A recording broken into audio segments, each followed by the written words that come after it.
అసలు వైసీపీని మీరు వదిలేసి బయటికి రావడానికి కారణాలు ఏంటి? నేను అనుకోలేదండి వైసీపీని వదిలేసి వస్తాను అని నేను కళ్ళ కూడా అనుకోలే. ఆ 2005లోనే ఆయన పాలిటిక్స్ సంబంధం అయినప్పుడు అక్కడికి రాజశేఖర రెడ్డి గారు కొడుకుని కలవాలి మనం అని ఆ రోజు నుంచి ఆల్మోస్ట్ 19 ఇయర్స్ జగన్ గారితో ట్రావెల్ చేసి, కానీ ఇప్పుడు కూడా మారకపోతే నెక్స్ట్ జనరేషన్ మమ్మల్ని క్షమించాలి. సో ఫస్ట్ ఆఫ్ ఆల్ మీరు టీడీపీని చూస్ చేసుకోవడానికి గల కారణాలు ఏంటిదో నాకు చెప్పండి. ఈ డెసిషన్ ఒకసారి లోకేష్ గారిని కలిసిన తర్వాత మాత్రం ఆయన ఒక 1.5 hours మాట్లాడారు. ఏం మాట్లాడారు సార్? ఏమైనా హామీ ఇచ్చారా? ఏం మాట్లాడారు? మీరు పార్టీలు ఉన్నంత కాలము మీకు ఇవ్వాల్సిన వాల్యూస్, మీకు ఇవ్వాల్సిన పొజిషను మీకు ఇచ్చిండ్రు అని మీరు నమ్ముతారా? ఫస్ట్ చెప్పండి. ప్రయారిటీ నాకు ఎందుకు ఉంటుంది మాట్లాడు. మరి జగన్ గారు ఏమో లేదు వైజాగే అసలు విశాఖపట్నమే ఎట్టి పరిస్థితుల్లో రాజధాని అయిపోతుంది, నేను కూడా వెళ్ళి అక్కడే ఉంటున్నా అని అంటున్నారు ఆయన. నాకు తెలిసి రాయలసీమలో కూడా నాకు చాలా మంది స్నేహితులు ఉన్నారు. ఓకే, వాళ్ళకు కూడా ఇష్టం లేదు. వైజాగ్ వాళ్ళకు కూడా ఇష్టం లేదు. కొత్తగా వింటున్నాను సార్. వైజాగ్ వాళ్ళకి ఇష్టం లేదు. మరి ఇప్పుడు టీడీపీ మునిగిపోయే పార్టీయా, వైసీపీ మునిగిపోయే పార్టీయా అనేది ఒక క్లారిటీ మీరే ఇవ్వాలి. అది ఎట్లా అనేది కూడా మీరే చెప్పాలి. ఇప్పుడు 5 ఏళ్ల కిందట 19లో జగన్మోహన్ రెడ్డి గారు సీఎం అయ్యారు. మరి టీడీపీ ఏం మునిగిపోలేదే. దానికి రెట్టింపు ఉత్సాహంతో ఇప్పుడు ఎలక్షన్లోకి వస్తున్నారు. లిక్కర్ అసలు లేకుండా చేస్తా అనేసరికి మొత్తం ఆడవాళ్ళందరూ ఫుల్ అసలు ఇంకా మా అన్న వచ్చిండు అని ఫీల్ అయిపోయినరు. కానీ ఇప్పటికీ బంద్ చేయడం అయితే కాలేదు. అసలు ఇంక జరగదు అది. ఇంకో 7 ఏళ్ల దాకా జగన్మోహన్ రెడ్డి గారు మళ్ళీ ఎలక్షన్కి వెళ్ళి నేను మద్యపాన నిషేధం అని చెప్పినా ఆ బ్యాంకులు ఒప్పుకో. ఈవెన్ ఈరోజు ఏదైతే సెక్రటేరియట్ చంద్రబాబు నాయుడు గారు కట్టిన సెక్రటేరియట్, అది తాత్కాలిక సెక్రటేరియట్ అన్నారు, దాని మీద 2,000 కోట్లు 3,000 కోట్లు స్కామ్లు అన్నారు, అన్నారు ఈ అన్నారు. చివరికి అదే సెక్రటేరియట్ హెచ్డిఎఫ్సి బ్యాంక్కి 370 కోట్లు తాకలేదు. 1,00,000 కోట్లు తిన్నాడు ఇతను. లేదు తండ్రిని అడ్డం పెట్టి తండ్రి చనిపోయిన తర్వాత సీఎం అవ్వాలి. ఈరోజు ఇప్పుడు కూడా మేము ఆ పార్టీ నుంచి బయటికి, వైఎస్ఆర్సీపీ నుంచి బయటికి రాకుండా మొండిగా ఆ 3 రాజధానులకు మద్దతుగా నిలబడి వైఎస్ఆర్సీపీలో ఉంటే కామన్ పీపుల్ కూడా మమ్మల్ని క్షమించారు నెక్స్ట్ జనరేషన్. సుమన్ టీవీ ప్రేక్షకులకి నమస్తే. ఈరోజు నా ముందు ఒక పొలిటీషియన్ ఉన్నారు. కానీ ఇన్ని పొలిటీషియన్ అనాలనా, బిజినెస్ మ్యాన్ అనాలనా, బిజినెస్ మ్యాన్ కమ్ పొలిటీషియన్ అనాలనా, లేకపోతే స్ట్రగ్లింగ్ పొలిటీషియన్ అనాలనా, ఏం అర్థమవుతలేదు. కానీ నిజంగా చెప్పాలంటే ఈయన మాట్లాడే మాట వింటే ఎంతో క్లారిటీ, అంటే పాలిటిక్స్ పైన ఈయనకున్న క్లారిటీ అంతా ఇంత కాదు. దాని గురించి నేను ఈరోజు ఆయనతోనే డైరెక్ట్గా మాట్లాడబోతున్నా. అండ్ చాలా చాలా విషయాలపైన డిస్కస్ చేయబోతున్నాం మేమిద్దరం. ముఖ్యంగా ఇది ప్రతి ఒక్కరికి పనికొచ్చే ఇంటర్వ్యూ అని చెప్పొచ్చు. ముఖ్యంగా ఏపీలో ఉన్న ప్రజలందరూ కూడా చూడాల్సిన ఇంటర్వ్యూ అని కూడా చెప్పొచ్చు. ఎందుకనంటే ఎప్పుడు జనరల్గా ఇంటర్వ్యూస్ అనగానే ఒక పర్టిక్యులర్ పర్సన్ని, ఆయన వ్యక్తిత్వాన్ని, ఆయన పొలిటికల్ లైఫ్ని, వీటి గురించి డిస్కస్ చేస్తాం. బట్ ఈరోజు అట్లా కాదు, ఇది డిఫరెంట్. ఇది ఏపీల ప్రజల ప్రతి ఒక్కరి ఫ్యూచర్ గురించి మేము మాట్లాడబోతున్నాం. కాబట్టి తప్పకుండా మీరు అందరూ చూడాలి. అటు ఇటు పోకుండా అట్లనే కూర్చోండి. సో ఆయనే భరత్ రెడ్డి గారు. ఎస్, భరత్ రెడ్డి గారు నా ముందున్నారు, మాట్లాడదాం. మస్తు ముచ్చట్లు ఉన్నాయి. సార్ నమస్తే. నమస్తే రమ్య గారు. బాగున్నారా సార్? బాగున్నా. సో సార్ యాక్చువల్గా ఇంట్రో ఎప్పుడు నేను ఇట్లా ఇవ్వలేదు. ఎందుకంటే నిజంగానే నేను ఇప్పుడు వరకు ఎన్నో ఇంటర్వ్యూస్ చేసిన, మీ పర్సనల్ ఇంటర్వ్యూస్ ఎన్నో చూసినాం మేము. సో ఈ టైంలో పర్సనల్ ఇంటర్వ్యూ కన్నా కూడా ప్రజలందరికీ ఒక క్లారిటీ ఇంపార్టెంట్ ఏమో అని అనిపించింది. ఎందుకంటే ఈ టైంలో ఒక ఎమ్మెల్యే క్యాండిడేట్ని ముందు కూర్చోబెట్టుకొని మాట్లాడినప్పుడు అన్ని విషయాలు మాట్లాడలేం. స్టేట్ పాలిటిక్స్ గురించి, సంక్షేమ పథకాల గురించి, ప్రజలకు అందుతున్న వాటి గురించి, అందని వాటి గురించి, జరుగుతున్నవి జరగనివి. బట్ మిమ్మల్ని ముందు కూర్చోబెట్టుకుంటే అన్నీ మాట్లాడొచ్చు అనిపించింది నాకు. ఎందుకంటే మీరు ప్రతిదీ దగ్గరుండి చూసి వచ్చిండ్రు కాబట్టి, ముఖ్యంగా అధికార పార్టీలో ఉండి చూసి వచ్చిర్రు కాబట్టి మీతో మాట్లాడడం కరెక్ట్ అని నా ఫీలింగ్. అందుకోసమే ఈరోజు ఇట్లా చెప్పడం జరిగింది. కరెక్ట్ అనే చెప్పినా అంటారా? కరెక్టే మీరు చెప్పండి. అంతేనా? 100%. చలో డన్, థ్యాంక్ యూ. సో మరి లెట్స్ స్టార్ట్. ఫస్ట్ ఇక్కడ నుంచే నేను ఫస్ట్ ఇదే క్వశ్చన్ అడుగుదాం అనుకుంటున్నాను మిమ్మల్ని. ఏంది అని అంటే అసలు వైసీపీని మీరు వదిలేసి బయటికి రావడానికి కారణాలు ఏంటి? నేను అనుకోలేదండి వైసీపీని వదిలేసి వస్తాను అని. నేను కళ్ళ కూడా అనుకోలే. అంటే మేము చిన్నప్పటి నుంచి రాజశేఖర రెడ్డి గారి ఫాలోయర్స్, కాంగ్రెస్ ఫ్యామిలీ. తర్వాత 2005లో జగన్ గారిని కలవటానికి బెంగళూరులో బెంగళూరు డెవలప్మెంట్ అథారిటీ ఆఫీస్ అని ఒక ఏరియా, అది హెచ్ఎస్ఆర్ లేఅవుట్. ఆ ఏరియాలో ఒక డూప్లెక్స్ బిల్డింగ్లో జగన్ గారు ఉండేవాడు. ఆ 2005లోనే ఆయన పాలిటిక్స్ సంబంధం అయినప్పుడు అక్కడికి రాజశేఖర రెడ్డి గారు కొడుకుని కలవాలి మనం అని ఆ రోజు నుంచి ఆల్మోస్ట్ 19 years జగన్ గారితో ట్రావెల్ చేసి మారాల్సి వస్తుందని నేను కూడా అనుకోలే. కానీ ఇప్పుడు కూడా మారకపోతే నెక్స్ట్ నేను యాజ్ ఏ గుంటూరేన్గా గుంటూరు ప్రాంతంలో ఉండి నెక్స్ట్ జనరేషన్స్ మమ్మల్ని క్షమించు. ఈ క్యాపిటల్ ఇష్యూలో ఈ రాజధాని ఇక్కడ నుంచి వెళ్ళిపోతే, రాజధాని అనే ప్రాంతం ఇక్కడ నుంచి వెళ్ళి వైజాగ్లో ఉంటే, మేము ఇక్కడ లోకల్గా, నాది 4th generation గుంటూరులో, ఓకే, మా బాబు 5th. ఇప్పుడు కూడా మేము ఆ పార్టీ నుంచి బయటికి, వైఎస్ఆర్సీపీ నుంచి బయటికి రాకుండా మొండిగా ఆ 3 రాజధానులకు మద్దతుగా నిలబడి వైఎస్ఆర్సీపీలో ఉంటే కామన్ పీపుల్ కూడా మమ్మల్ని క్షమించారు నెక్స్ట్ జనరేషన్. అంటే ఒక్క విషయం సార్, ఇక్కడ నాకు ఒక డౌట్ వస్తుంది. ఇది సంవత్సరం కింద జరిగిన ఇష్యూ కాదు, 2 సంవత్సరాల కింద నుంచి జరుగుతున్న ఇష్యూ కాదు. వేరాస్ జగన్మోహన్ రెడ్డి గారు గెలవక ముందు నుంచి జరుగుతున్న ఇష్యూ రాజధాని ముచ్చట అనేది. ఎప్పుడైతే వన్ స్టేట్ డివైడ్ అయిందో గెలిచిన తర్వాత స్టార్ట్ అయింది. అంటే దానికి ముందు నుంచి ఐడియా ఉన్న సబ్జెక్టే, బట్ ఇష్యూ మాత్రం మీరు అన్నట్టుగా గెలిచిన తర్వాత మొదలైంది. సో గత 4 సంవత్సరాల నుంచి లేదా 3 సంవత్సరాల నుంచి జరుగుతున్నదే. బట్ ఈ టైంలో ఇలాంటి సమయంలో మీరు కాదనుకొని రావడానికి కారణం? నేను లాస్ట్ టైం కూడా నేను చెప్పానండి. నేను చాలా మంది వైఎస్ఆర్సీపీ ఎమ్మెల్యేస్తో, యంగ్ లీడర్స్తో, ఇంక్లూడింగ్ సజ్జల గారితో సహా, నేను డే 1 నుంచి చెప్తుంది ఒకటే, రాజధాని గుంటూరు విజయవాడ మధ్యలోంచి వెళ్ళిపోతే గుంటూరు విజయవాడ చుట్టుపక్కల ఉన్న వైఎస్ఆర్సీపీ కార్యకర్తలు రేపు గవర్నమెంట్ వచ్చినా పోయినా కామన్ పీపుల్ జెండా, వైఎస్ఆర్సీపీ జెండా పట్టుకోవడానికి కూడా ఇబ్బంది పడతారని నేను డే 1 నుంచి డిబేట్ చేస్తున్నాను. అదన్నోడు చాలా మంది పొలిటీషియన్స్ కూడా చెప్పి, ఇది ఎమోషన్, ఈ ఎమోషన్ ఎలా ఉంటుంది అనేది రేపు ఆ ప్రాంతం వరకు 32 కాన్స్టిట్యున్సీస్ ఉన్నాయి ఈ దేనికి, రాజధానికి అనుకోండి. రాజధాని అంటే ఆ 16 గ్రామాలు 17 గ్రామాలు అది కాదు. దీన్ని బేస్ చేసుకొని ఉన్న కాన్స్టిట్యున్సీస్ 32 కాన్స్టిట్యున్సీస్ ఉన్నాయి.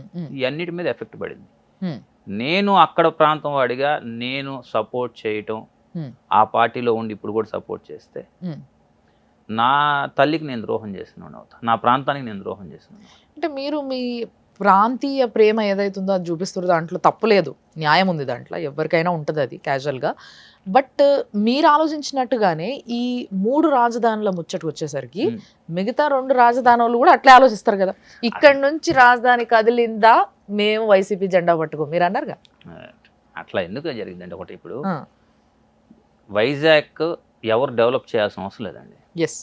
అది ఆల్రెడీ పెద్ద సిటీ, ఆల్మోస్ట్ 40 lakhs రీచ్ అవుతుంది సిటీ పాపులేషన్ పరంగా. వైజాగ్ని మనం డెవలప్ చేసింది, ఆల్రెడీ డెవలప్ అయిపోయింది. గుంటూరు విజయవాడ మధ్యలో ఇంకో కొత్త సిటీని డెవలప్ చేద్దాం ప్లాన్డ్గా, సెంట్రల్లీ లొకేటెడ్ అయి ఉంది, దండిగా వాటర్ ఉన్నాయి, ఫుల్గా వాటర్ ఉంది. ఏ ప్రాంతంలో వాడికైనా సెంటర్లో ఉంది.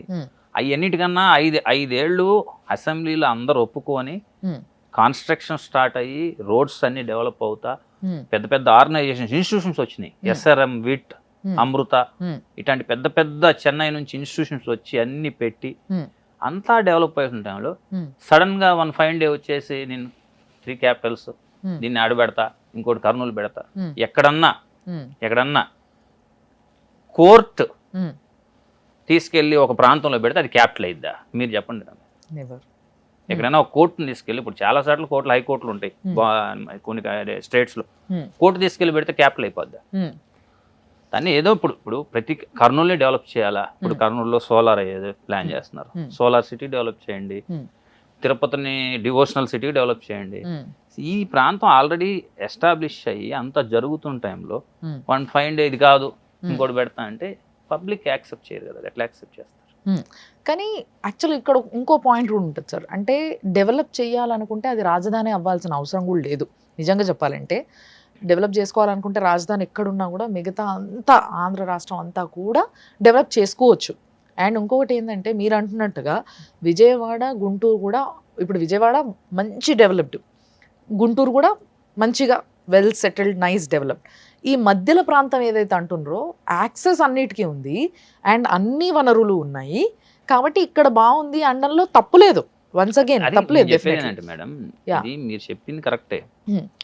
సెంట్రల్లీ నేను చెప్పేది అంతా ఇప్పుడు మనం అది ఇప్పుడు మీరు మాట్లాడాల్సిన అన్ని డే 1 5 ఏళ్ల కింద చెప్పుంటే అప్పుడు ఏం చేయాలని అంతా స్టార్ట్ అయ్యి అందరూ ఓకే అంటే ఫస్ట్ రెచ్చగొట్టారు, ఇంకా మీరు ఇప్పుడు పెట్టకపోతే బాగుండదు అంటారు మీరు. అయితే పెట్టకపోతే అంత స్టార్ట్ అయింది అంటే నేను చెప్పేది వర్క్ స్టార్ట్ అయింది కదా. ఇప్పుడు సెక్రటరేట్ కట్టేశారు, అక్కడ నుంచి అసెంబ్లీ స్టార్ట్ చేశారు, అక్కడ నుంచే అసెంబ్లీ సెక్షన్స్ జరుగుతున్నాయి, వర్క్ జరుగుతుంది. హైకోర్టు వచ్చింది, ఇక్కడ హైదరాబాద్ నుంచి వచ్చిన లాయర్లు జడ్జెస్ అందరూ వచ్చి ఆడ వర్క్ చేసుకుంటున్నారు, ఇల్లు తీసుకున్నారు.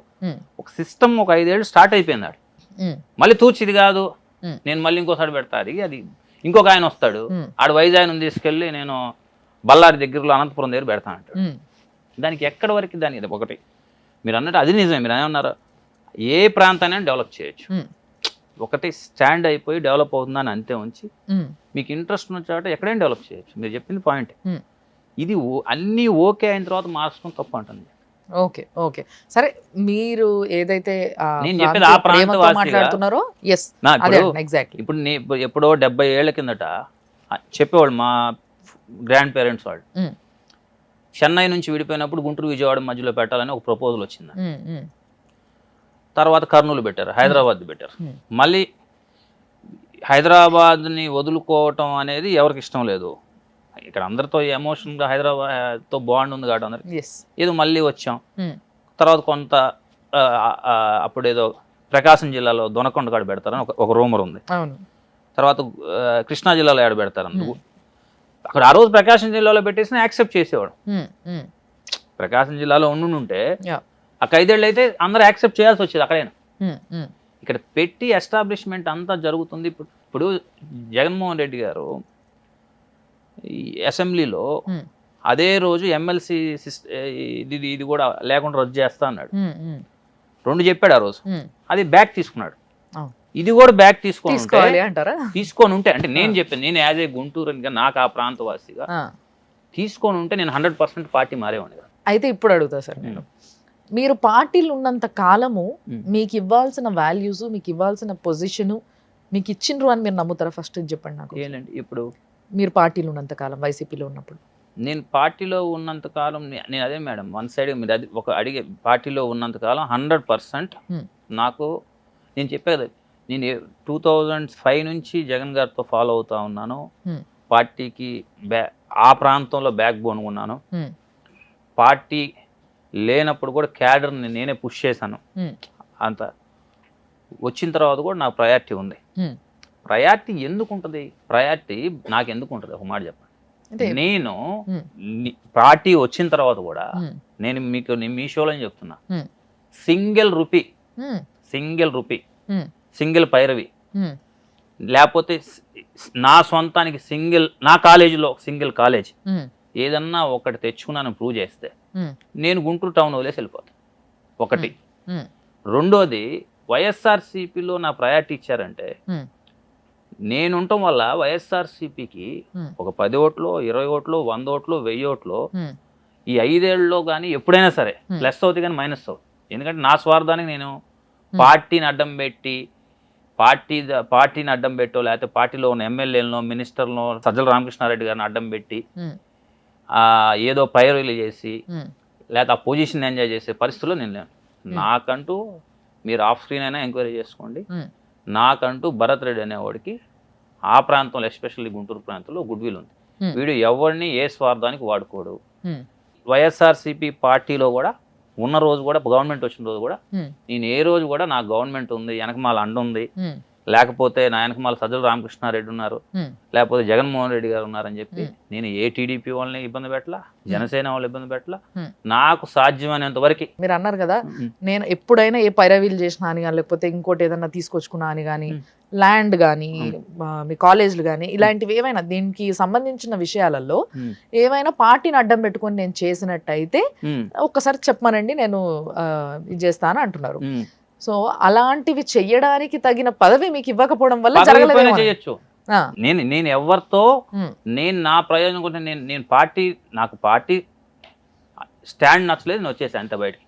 ఓకే, నేను ఎవరినే వల్ల నేను నేను నేను నేను చెప్తుంది ఏంద్రా అంటే పదవి ఇస్తేనే ప్రైమరీ పదవి ఇవ్వకుండా కూడా చేయగలను, నేను చేయాలనుకుంటా. ఇప్పుడు నాకు ఇది కావాలి అంటే ఆంధ్రప్రదేశ్ స్టేట్ గవర్నమెంట్లో ఏ ఎమ్మెల్యే అయినా, ఏ మినిస్టర్ అయినా, లేకపోతే సజ్జల రామకృష్ణారెడ్డి గారు అని 100% చేసేవాడు. ఓకే, నేను నాకు కావాల్సిన చెడ్డ పని ఏది నేను చేయించుకొని నేను చేయను, నా నేచర్ అది కాదు. ఇప్పుడు నా దగ్గరికి చాలా మంది వస్తారు, అన్న ఒక 50 ఎకరాల భూమి ఉంది, అది ఏదో నెంబర్లో ఉంది, రెవెన్యూ డిపార్ట్మెంట్లోనో లేకపోతే కలెక్టర్ గారి దగ్గర తీపిస్తే మనకి ఇది 10 లక్షలు అన్న భూమి, ఎకరం 10 లక్షలు కొనుక్కోవచ్చు, ఇది తీపిస్తే 2 కోట్లు అయింది అంటాడు. ఇలా నాకు ఈ 5 సంవత్సరాల్లో చాలా కొన్ని 100 వచ్చి ఉంటాయి. ఓకే, నేను 100 వచ్చినా కానీ నేను అది చేయలేను, నేను అసలు ముందర అవి అడగలేను, నాతో పని కాదు ఇది, ఎందుకు ప్రశాంతంగా వెళ్ళండి. నాకు ఇక్కడ ఒక డౌట్ సార్, మీరు ఇంత క్లీన్ చిట్ గా ఉంటూ చాలా స్ట్రైట్ ఫార్వర్డ్ పర్సన్ గా ఉంటూ పార్టీ ఏదైతే కరెక్ట్ రూట్ లో వెళ్ళట్లేదని మీరు ఫీల్ అయింది ఏదైతే ఉందో, మరి మీ ఫ్రెండ్స్ ఫీల్ అవ్వట్లేదు? అది చాలా మంది ఫీల్ అవుతున్నారు మేడం. అదే చెప్పేది, ఇప్పుడు నేను చెప్పేది గుంటూరు కృష్ణా జిల్లాలో వైసీపీలో ఉన్న ప్రతి ఎమ్మెల్యే అక్కడ నుంచి రాజధాని వెళ్తలేదు, నేను ఫీల్ అవ్వట్లేదు, నేను వాడి దేవుడి మీద ప్రమాణం చేసి గుండెల మీద చేసుకుని చెప్పమను, అందరూ ఫీల్ అవుతున్నారు. ఓకే, ఎవరో ఒకడు భరత్ రెడ్డి లాంటి వాళ్ళు ఇంకొంచెం ఎమోషన్ ఉన్నవాడు బయటకు వస్తాడు అంతే. అక్కడ అతనికి ఉన్న ఇబ్బందులు ఉండొచ్చు, పార్టీ మారలేని పొజిషన్ అవ్వచ్చు, ఎదురు పార్టీలో ఆల్రెడీ ఫిల్ అయిపోయి ఉండొచ్చు, ఎదురు పార్టీలో వెళ్ళాను కానీ టికెట్ రాకుండా ఆడే ఉండాలి, ఇంకా తప్పదు అనుకోవచ్చు. చాలా ఈక్వేషన్స్ ఉంటాయి దీనిలో. అక్కడి నుంచి నాకు తెలిసి మొన్న వసంత కృష్ణ ప్రసాద్ గారు పార్టీ మారారు. ఆయన పార్టీలో ఉన్నప్పుడు కూడా రోజు బాధపడేవాడు. ఆయన కూడా ఈ ప్రాంతం నుంచి రాజధాని వెళ్తే రేపు మనం ఎలక్షన్లో ఏమని చెప్పి ఇటుకి అడుగుతాం ఓటని. కొంతమంది అవకాశాలు లేక, కొంతమంది సరే అసలు మనకు రాజకీయం అవసరం లేదు, మన ప్రాంతం కోసం నిలబడ్డ సాటిస్ఫాక్షన్ అనే ఉంటుంది అనుకుని బయటకు వచ్చిన వాళ్ళు ఉన్నారు. ఓకే, సో గుంటూరు లోకల్లో ఉన్న లీడర్స్ అందరికీ కూడా గుంటూరు ఒకటే కాదు, గుంటూరు కృష్ణా జిల్లా ఎస్. సో గుంటూరు కృష్ణా జిల్లా మొత్తంలో ఉన్న లోకల్ లీడర్స్ అందరికీ కూడా ఈ అసంతృప్తి ఉంది, 100% ఉంది. ఓకే, సో మరి ఈ 3 రాజధానులు అనే కాన్సెప్టే చాలా కొత్త కాన్సెప్ట్ బేసిక్గా. అంటే ఇప్పుడు వరకు నేనైతే ఎప్పుడు వినలేదు సార్. గతంలో కూడా రాజధాని అనగానే ఇదా అదా ఏదో ఒకటి అన్న ఒక డెసిషన్కి వస్తారు. బట్ ఈ 3 రాజధానులు అనే కాన్సెప్ట్ విన్నది ఏపీ నుంచే. అవును, అసలు బేసిక్గా దీనిపైన మీ ఉద్దేశం ఏంటది? సక్సెస్ కాదు రమ్య గారు, 100% సక్సెస్ కాదు. ఎందుకంటే 3 రాజధానులు అసలు ఇప్పుడు ఆంధ్రప్రదేశ్ పరిస్థితే దారుణంగా ఉంది. దీనిలో మళ్ళీ 3 రాజధానులు. అసలు అన్నిటికన్నా గౌరవం ఏంటంటే ఇప్పుడు ఈ 3 రాజధానులు తీసేస్తే బయటికి వెళ్తే మా పరిస్థితి ఎలా ఉందంటే, జనరల్గా ఇంతమంది ఆంధ్ర వాళ్ళు అంటే భయంకరమైన తెలియగలవాళ్ళు, వీళ్ళు ఎక్కడికి వెళ్ళినా వ్యాపారాలు చేస్తారు, ఎక్కడైనా బతికేయగలుగుతారు అనే స్టేజ్ నుంచి మా పరిస్థితి ఇప్పుడు ఎట్లా అయిందిరా అంటే, వీళ్ళకి 5 ఏళ్ల నుంచి భారతదేశంలో ఒక రాష్ట్రానికి రాజధాని లేదు, బయటికి వెళ్తే మమ్మల్ని అమాయకంగా చూస్తున్నారు జాలిగా. అరే వీళ్ళు హైదరాబాద్ స్టేట్ ఎట్టు ఉంది, వీళ్ళకి దిక్కు లేదు అన్నట్టు, వీళ్ళు ఎప్పటికైనా అందరూ హైదరాబాదో లేకపోతే హైదరాబాద్, ఇవన్నీ ఒక్కటే క్వశ్చన్. రాజధాని చాలా మంది నన్ను అడుగుతారు, రాజధాని ఇంపార్టెంటా? నేనేమంటా అంటే రాజధాని ఇంపార్టెంట్. ఒకటే మేడం, న్యూయార్క్ నగరం లేకపోతే అమెరికా లేదు ఈరోజు, లండన్ నగరం లేకపోతే బ్రిటన్ లేదు, హైదరాబాద్ నగరం లేకపోతే తెలంగాణ లేదు. ఈ హైదరాబాద్ కోసం కొట్లాడింది అందరూ. రాజధాని ఇంపార్టెంట్ అంటే రాజధాని ఇంపార్టెంట్. ఇప్పుడు రాజధాని విషయంలో మీకు ఇంత క్లారిటీ ఉంది, మరి జగన్ గారు ఏమో లేదు వైజాగే అసలు విశాఖపట్నమే ఎట్టి పరిస్థితుల్లో రాజధాని అయిపోతుంది, నేను కూడా వెళ్ళి అక్కడే ఉంటున్నా అని అంటున్నారు ఆయన. మరి అట్లా అండము అంత స్ట్రైట్ గా అట్లా అండం అనేది ఆయన స్టాండ్ అదండి. ఇప్పుడు ఆయన స్టాండ్ అది రమ్య గారు. మేము ఆ ప్రాంతం వాసిగా, నాకు తెలిసి రాయలసీమలో కూడా నాకు చాలా మంది స్నేహితులు ఉన్నారు, వాళ్ళకు కూడా ఇష్టం లేదు వెళ్ళటం వైజాగ్ వాళ్ళకు కూడా ఇష్టం లేదు. వైజాగ్ పీపుల్లో నాకు చాలా మంది వైజాగ్లో ఫ్రెండ్స్ ఉన్నారు. వాళ్ళు ఏమనుకుంటారు అంటే, నేను మీకు చెప్తుంది వాళ్ళు ఇది కొత్తగా వింటున్నాను సార్. వైజాగ్ వాళ్ళకి ఇష్టం లేదు. ఎందుకు సార్? వాళ్ళు ఏమనుకుంటారంటే, ఆ వైజాగ్ పీపుల్ మైండ్ సెట్ నాకు తెలుసు. వాళ్ళు చాలా సాఫ్ట్ పీపుల్, అంటే వాళ్ళు ప్లెయిన్గా హ్యాపీగా మంచిగా పని చేసుకున్నామా, ఒక 3 hours 4 hours మధ్యాహ్నం నిద్రపోయామా, ఈవినింగ్ వర్క్ చేసుకున్నామా, మంచిగా మన బీచ్కి వెళ్ళామా, పల్లీలు తిన్నామా, లేకపోతే కాసేపు ఆ ఋషికొండ పైకి వెళ్ళామా, తిరిగామా, వచ్చి కొనుక్కున్నాం. వాళ్ళ లైఫ్ కూల్గా వెళ్తుంది. వాళ్ళు ఈ క్యాపిటల్ వచ్చి ఇదంతా హడావుడై వాళ్ళు కొంచెం నేచర్ని కూడా ఇష్టపడతారు. వాళ్ళకి ఇదంతా వాళ్ళు హుదూత్ వచ్చినప్పుడు చాలా సఫర్ అయ్యారు వాళ్ళు. కానీ ఎంతైనా ఒక రాజధాని వస్తుందంటే ఒక బంగారు ముద్ద చేతికి దొరికిందని అనుకోవాలి. ఇప్పుడు ల్యాండ్స్ ఉన్న వాళ్ళు అనుకోండి, చిన్న చిన్న ఫర్ ఎగ్జాంపుల్ చెప్తా సార్, నేను ఇక్కడ తెలంగాణలో కూడా తెలంగాణ రాష్ట్రం వస్తే ఇవి జరుగుతాయి అన్నారు. కానీ అన్నేమో సంగతి పక్కకు పెడితే రియల్ ఎస్టేట్ పెరిగింది, ల్యాండ్ వాల్యూ పెరిగింది. సో వేరాజ్ ఎక్కడైతే రాజధాని వస్తుందో అక్కడ ల్యాండ్ వాల్యూ పెరగడం అనేది, అసలు ఆల్రెడీ చాలా ల్యాండ్ వాల్యూ ఉంది విశాఖపట్నం, లేదని నేను అనట్లే, విపరీతమైన ల్యాండ్ ఈరోజు కొనలేని పరిస్థితే. కానీ ఒకవేళ అలాంటి ప్లేస్లో రాజధాని వస్తే ఇంకా చాలా అడ్వాంటేజెస్ ఉంటాయి అన్న ఫీలింగ్లో కూడా జనాలు ఉంటారు కదా కొందరు. అదే నేను చెప్పేది, రాజధాని వచ్చినప్పుడు వైజాగ్లో ఉంది, ఎవరికి ఉంది, ఒక 5% పీపుల్కి, ఎవడైతే ల్యాండ్ బ్యాంక్ ఉందో వాళ్ళకుంది. మీరు ఆఫ్ స్క్రీన్ ఇంటర్వ్యూ అయిన తర్వాత ఎప్పటికప్పుడు మీరు వైజాగ్ వెళ్తారు ఎవరో ఒకరు ఇంటర్వ్యూ చేయడానికి, డెఫినెట్లీ ఆఫ్ స్క్రీన్ వెళ్ళండి. మీరు వైజాగ్లో ఎయిర్పోర్ట్లో దిగండి, ఒక క్యాబ్ మాట్లాడుకోండి, క్యాబ్ డ్రైవర్ కాడ నుంచి బయట దాకా మీ క్యాపిటల్ వస్తే ఎలా ఉండి వాడు ఎవడో అంటాడు, మాకు ఎందుకు సార్ ఈ క్యాపిటల్, ఏదో హ్యాపీగా మా ఊరు మేము బతున్నాం, ఈ ట్రాఫిక్ ఇవన్నీ పెరుగుతాయి, రేపు మా చెట్లన్నీ పోతాయి, మా కొండలన్నీ ఈ తలకాయ నొప్పి అంతా మాకెందుకు, మాకు పెద్ద సిటీయే కదా మాది, మేము హ్యాపీగా వెళ్ళిపోతున్నాం అని మేజర్ పీపుల్ చెప్తారు. ఓకే, వైజాగ్ ఎవరికి ఇష్టం ఉండదు క్యాపిటల్ రావటం ఉంటుంది. కానీ నేను డిఫరెంట్గా చూసింది వైజాగ్లో. ఓకే, వైజాగ్లో నేను మొన్న రీసెంట్గా కూడా అడిగి ఒక క్యాబ్లో వెళ్తుంటే వాడు ఒకటే అన్నాడు, మాకు రాజధానితో సంబంధం ఏంటి సార్, ఇప్పటికే ట్రాఫిక్ ఎక్కువైంది, మా ఊరు మా మనుషులు మేమంతా సాఫ్ట్, మీరు మాకన్నా తెలియగలవాళ్ళు, ఇక్కడికి ఎందుకు మీరు రావటం అన్నట్టు మాట్లాడుతున్నాడు. ఓకే, నేను చెప్పేది అక్కడ క్యాపిటల్ వైజాగ్ రాకూడదనిగా, ఆ పీపుల్ అక్కడ ఉన్న పీపుల్ వాళ్ళ మైండ్ సెట్ అంటే వాళ్ళు కూల్గా హ్యాపీగా మా సిటీ మా పెద్ద సిటీ ఉంది చాలు మాకు అనే మైండ్ సెట్లోనే ఉన్నారని చెప్పి. సో మరి ఈ విషయంలో అసంతృప్తిగా ఉన్న మీరు ఈరోజు టీడీపీని చూస్ చేసుకున్నారు, right? So first of all మీరు టీడీపీని చూస్ చేసుకోవడానికి గల కారణాలు ఏంటిదో నాకు చెప్పండి. టీడీపీని చూస్ చేసుకోవడానికి నేను డే 1 ఇది నేను ఈ రోజు చూస్ చేసుకుంది కాదు. నేను లాస్ట్ 1 year నుంచి నేను మదన పడతాను. 1 year నుంచి నా ఫ్రెండ్స్తో మాట్లాడుతున్నాను. నాకు టీడీపీలో కూడా ఫ్రెండ్స్ ఉన్నారు. ఓకే, అదే ఇప్పుడు నాకు అదృష్టం ఏంటంటే నాకు జనసేనలో ఉన్నారు, బీజేపీలో ఉన్నారు. ఎన్ని పార్టీలు ఉన్నాయా సార్ మారడానికి? నేను మారాలనుకుంటే నాకు ఇప్పుడు కొన్ని పార్టీలోకి వెళ్తే నాకు ఈరోజు టికెట్ కూడా అనౌన్స్ చేసేవాడు. ఓకే, బీజేపీ జనసేన ఏ పార్టీలోకి వెళ్ళినా నాకు టికెట్ ఇచ్చేవాళ్ళు, నాకు కానీ నా వైఫ్ కానీ ఎమ్మెల్యే టికెట్. ఓకే, నేను లాంగ్ రన్లో నాకు టీడీపీ బాగుంటుంది అనిపించింది. ఇప్పుడు టీడీపీకి ఆల్మోస్ట్ ఎప్పుడో 80లో స్టార్ట్ చేశారు, అప్పటి నుంచి ఇప్పుడు దాకా రన్నింగ్ ఉంది. నాకు ఎందుకో టీడీపీ అయితేనే మనం ఎక్కువ కాలం రాజకీయం చేసుకోవచ్చు, ఆ పార్టీ అయితే బాగుంటుంది. రెండోది ఈ డెసిషన్ ఒకసారి లోకేష్ గారిని కలిసిన తర్వాత మాత్రం ఆయన ఒక 1.5 hour మాట్లాడాడు, నాకు 3 times మాట్లాడాడు. ఇంకా మనం ఇంత జర్నీ చేయొచ్చు లోకేష్ గారితో. ఓకే, ఏం మాట్లాడారు సార్? ఏమైనా హామీ ఇచ్చారా? ఏం మాట్లాడారు?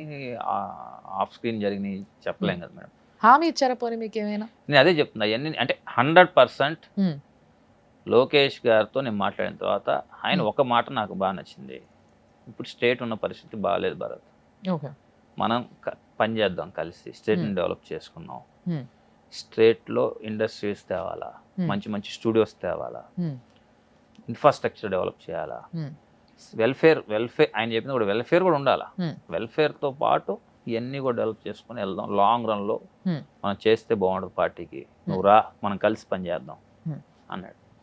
నాకు ఎందుకో లోకేష్ గారితో నాకు కంఫర్ట్ ఇచ్చాడు అనిపించింది నాకు. ఓకే, అంటే మనం ఇంత జర్నీ చేయొచ్చు. ఇప్పుడు ముఖ్యమంత్రిగా 14 ఏళ్ళు ముఖ్యమంత్రి చేసిన చంద్రబాబు నాయుడు గారు కొడుకంటే మనం ఏది మాట్లాడవచ్చు ఏది మాట్లాడకూడదు ఎన్ని కొంచెం బ్యారియర్స్ ఉంటాయి. ఆయన అవన్నీ చాలా ఫ్రీగా క్లోజ్గా యాజ్ ఎ బ్రదర్ లాగా ఏం కావాలంటే అది మాట్లాడాడు, నీకు ఇట్లా చేద్దాం ఇది చేద్దాం. నేను ఓకే సరే, గవర్నమెంట్ వస్తాయా రావా, ప్రభుత్వం వస్తుందా రాదా, ఇవన్నీ అనవసరం, ఇంకా ఆయనతో ట్రావెల్ చేద్దాం, ఓకే టీడీపీ పార్టీలో జాయిన్ అవుదాం అని చెప్పి డెసిషన్ తీసుకున్నాను. సో ఇప్పుడు జాయిన్ అయిపోయారు కాబట్టి ఈ పొత్తు ఏదైతే ఉందో, ఈ 3 పార్టీల పొత్తు ఏదైతే ఉందో, దీనిపైన రకరకాలుగా మాట్లాడుకుంటున్నారు జనాలు. కొందరికి నచ్చింది, కొందరికి నచ్చలేదు, కొందరికి ఒక పార్టీ కలవకపోయి ఉంటే బాగుండు, 2 పొత్తు పెట్టుకుంటే బాగుండు అనిపించింది. ఇట్లాంటి రకరకాల పొత్తుల పైన రకరకాల ఉద్దేశాలు ఉన్నాయి జనాలు. మీ ఉద్దేశం ఏంది అసలు? నేను పొత్తులు విషయం అనేదానికి, ఇప్పుడు పొత్తులు ఎట్లా ఉంటుందంటే మేడం, ఇప్పుడు ఈ పొత్తు కొత్తగా వచ్చింది కాదు, 2014లో కూడా వచ్చింది. అవును, 14లో సక్సెస్ అయ్యారు. 2014లో ఈ పొత్తు 100% గవర్నమెంట్ ఫామ్ చేస్తుందని ఒక లైన్ చెప్తాను. 2014లో జగన్మోహన్ రెడ్డి గారు వైట్ పేపర్లా ఉన్నాడు.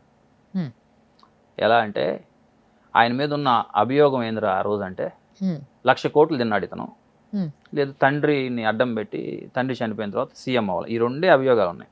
క్లీన్ వైట్ పేపర్లో ఉన్నాయి. ఆ రోజు రాజశేఖర రెడ్డి గారు చనిపోయిన ఎమోషన్ ఉంది. Kamma, Kapu, Raju, Vaishya, Brahmin, BC, ST, SC, minority, ఈ అన్ని కులాలు రాజశేఖర రెడ్డి గారి వల్ల ఎక్కడో చోట లబ్ధి పొంది ఉన్నారు. ఆ ఎమోషన్ ఉంది, లబ్ధి పొంది ఉన్నారు అన్ని కులాలు. ఆ రోజే ఈ కూటమి కలిసి వీళ్ళ 3 పోటీ చేస్తే అంత ఎమోషన్లోనే 67 సీట్లు పరిమితం అయ్యాడు జగన్మోహన్ రెడ్డి గారు. ఈరోజు అన్ని ప్రాంతాలతో గొడవలు ఆయనకి, అన్ని కులాలతో గొడవలు, అన్ని సిస్టమ్స్తో, అంటే సిస్టంలో వర్క్ చేసే ఎంప్లాయీస్తో గొడవలు, స్కూళ్ళు, కాలేజీలు, హాస్పిటల్లో, cinema theatre, real estate, construction, aqua, లేకపోతే మైన్స్, అంటే ఎనీ బిజినెస్ మ్యాన్ ఈరోజు జగన్మోహన్ రెడ్డికి సపోర్ట్ చేయడు. జగన్మోహన్ రెడ్డి గారికి డ్రింక్ చేసే ప్రతి పేదవాడు జగన్ గారికి యాంటీ. మీకు సార్ నిజంగా చెప్పాలంటే డ్రింక్ చేసేవాడు హ్యాపీగా ఉండాలి, ఎందుకంటే ఆయన తీసేస్తాను మాట ఇచ్చేయడం తీయలేదు కదా సార్. లిక్కర్ ఇస్ కంటిన్యూయింగ్ కదా ఇంకా ఏపీలో. మీరు, నేను అదే చెప్తున్నాను, నేను ఇప్పుడు పార్టీ మారాను కాబట్టి నేను ఏదో కావాలని మాట్లాడుతున్నాను అనేది దాని మీద మళ్ళీ ఇది అయ్యింది. కానీ పేదవాడు రోజు కాయ కష్టం చేసుకొని వాడు 500 సంపాదించుకుంటాడు. వాడు వైన్ షాప్కి వెళ్తాడు, తెలంగాణ 230 రూపాయలు. ఇదే మందు 2019లో 120 రూపాయలు అమ్మింది. అంటే 100 రూపాయలు వాడి దగ్గర నుంచి నువ్వు తీసేసుకో. అది ఏ మందు? నాసి రకం మందు. అది మీరు కావాలి అంటే సరే, మీరు వెళ్ళలేరు రమ్య గారు, ఇక్కడ ఉన్న ఎవరన్నా మీ ఎంప్లాయీస్లో యంగ్స్టర్స్ పిల్లల్ని డ్రింక్ చేసే పేదవాడి దగ్గరికి వెళ్ళి ఆ పేదవాడిని మీరు మైక్ పెట్టండి, నేను చెప్పక్కర్ల ఆన్సర్, నువ్వు ఈసారి ఏ పార్టీకి వేస్తావు ఓటు, జగన్మోహన్ రెడ్డి గారికి వేస్తున్నావా, టీడీపీకి వేస్తున్నావా అని అడగండి. 10 మందిలో ఒక్కడన్నా వైఎస్ఆర్సీపీకి ఓటేస్తానని చెప్పతాడేమో అడగండి. అంటే చాలా యాంగిల్స్ ఉంటాయి సార్ ఒకదానికి. మీరు చెప్తున్న ఈ యాంగిల్ మీ ఉద్దేశంలో నేను మధ్యలో చెప్తాను. Please continue. పేదవాడు ఎవరు? పేదవాళ్ళు డ్రింక్ చేసేవాడు ఎవరు? వాడు ఓటేయడు. ఎంప్లాయీస్, టీచర్స్ వీళ్ళు ఎవరయ్యారు? పోలీస్ డిపార్ట్మెంట్ కూడా యాంటీ ఉన్నారు జగన్ గారు. అంగన్వాడీ వాళ్ళు యాంటీ ఉన్నారు.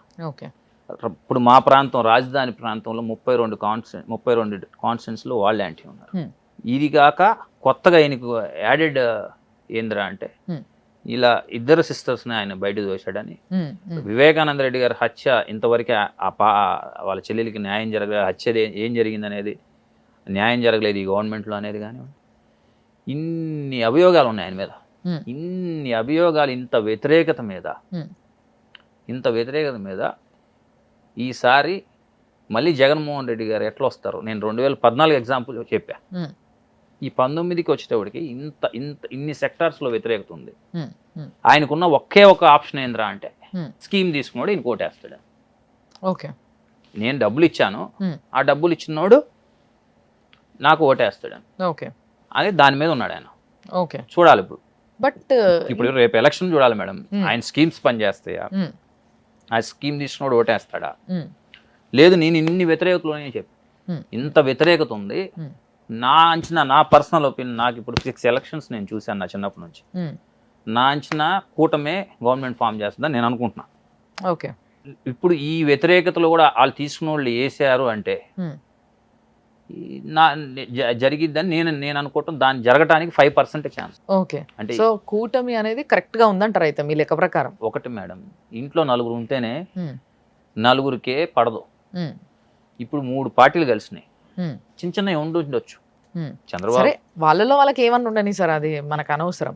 వాళ్ళలో 100 ఉండొచ్చు, 1,00,000 ఉండొచ్చు, వాళ్ళు సరి చేసుకొని ముందుకు వెళ్తే వాళ్ళే పైకి వస్తారు, అది వేరే విషయం. బట్ ప్రజలకి ఈ కూటమి పనికి వస్తుందని ప్రజలు నమ్ముతున్నారు. 100% నమ్ముతారు. ఓకే, డౌటే లేదు, నమ్ముతారు. సో దాంట్లో డౌట్ లేదు కాబట్టి కూటమి కరెక్ట్ గా ఉంది. నేను ఒకటి మేడం, రమ్య గారు, నేను చెప్పేది ఏంటంటే, నాకన్నా మీకన్నా ప్రజలు చాలా తెలియగలడు. వాళ్ళ చేతిలో సెల్ ఫోన్ ఉంది, జియో తక్కువ రెంట్లో నెట్టిస్తున్నాడు, వాడిని మోసం చేయటం మన వల్ల కాదు. వాడు ఆల్రెడీ డిసైడ్ అయి ఉన్నాడు ఎవరికి ఓటేయాలని. వాడు ఊరకు మన దగ్గర నటిస్తుంటాడు, మీరు వచ్చినా సార్ నేను వేస్తాను మీకే, ఇంకొక ఆయన వచ్చినా నేనే వేస్తాను ఓటు మీకే అంటాడు, అంతే. వాడు ఆల్రెడీ డిసైడ్ అయి ఉన్నాడు నేను అనుకుంటున్నాను. ఓకే, కానీ ఇందాక మీరు మాట్లాడిన పేదోడే ఈ రోజు ఇంకో మాట కూడా మాట్లాడే అవకాశం ఉంది. లైక్ ఎట్లా అంటే, మా పిల్లలంతా ఇంగ్లీష్ మీడియం చదువుకుంటున్నారు, మా పిల్లలకి అసలు ఇంగ్లీషే రాదు, అలాంటిది ఇంగ్లీష్ బాగా మాట్లాడుతున్నారు, దానికి ఎగ్జాంపుల్స్ చూస్తూ ఉన్నాం మనము.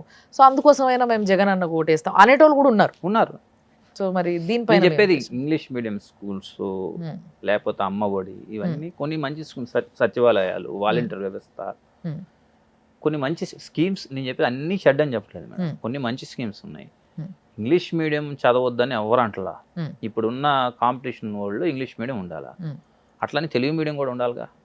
ఇప్పుడు కొత్తగా పెళ్లి చేసుకున్నాం, తెలుగు ఉండాలి సార్, తెలుగు కూడా ఉండాలా. కొత్తగా పెళ్లి చేసుకున్నాం, వైఫ్ వచ్చిందని తల్లిని బయట దోసేలేంగా. నా ఉద్దేశం ఏంటంటే, ఆన్ స్కూల్స్ అంటే గవర్నమెంట్స్ తో సంబంధం లేకుండా చెప్తున్నాను నేను ఈ మాట, అంటే నా పర్సనల్ ఉద్దేశం ఇది. ఏంది అని అంటే, ఎక్కడైనా ఏ రాష్ట్రం అయినా ఏదైనా కానీ వాళ్ళ మదర్ టంగ్ అనేది చాలా ఇంపార్టెంట్, దాంట్లో డౌట్ లేదు. కరెక్ట్ గా దొరికారు మీరు.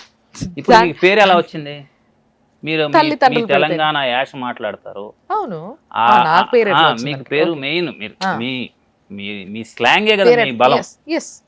రాములమ్మ అనగానే ఉంటుంది తెలంగాణ యాస భాష.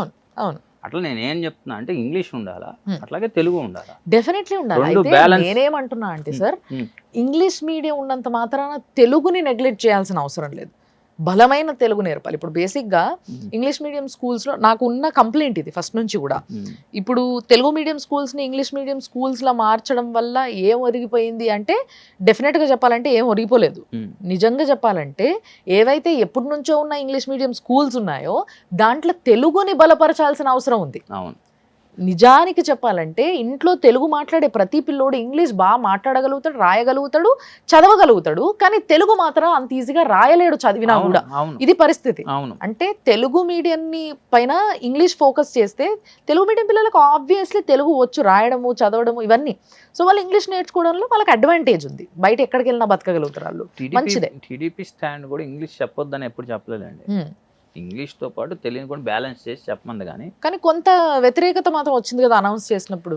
అప్పుడు అంటే అప్పుడున్న బ్యారియర్లు ఒక్కొక్కరు ఒక్కలాగా అర్థం చేసుకుంటారు మేడం. ఇప్పుడు ఆ రోజు ఆయన ఓన్లీ ఇంగ్లీష్ మీడియం స్కూల్సే పెడతాడేమో, తెలుగు నెగ్లెక్ట్ చేస్తాడేమో అనేది కొంతమందిలో ఉండొచ్చు, కొంతమంది చెప్పు ఉండొచ్చు. ఇప్పుడు అంత పెద్ద వెంకయ్యనాయుడు గారు లాంటి వాళ్ళే తెలుగు మనకు ఉండాలా అని బలంగా చెప్పాడు.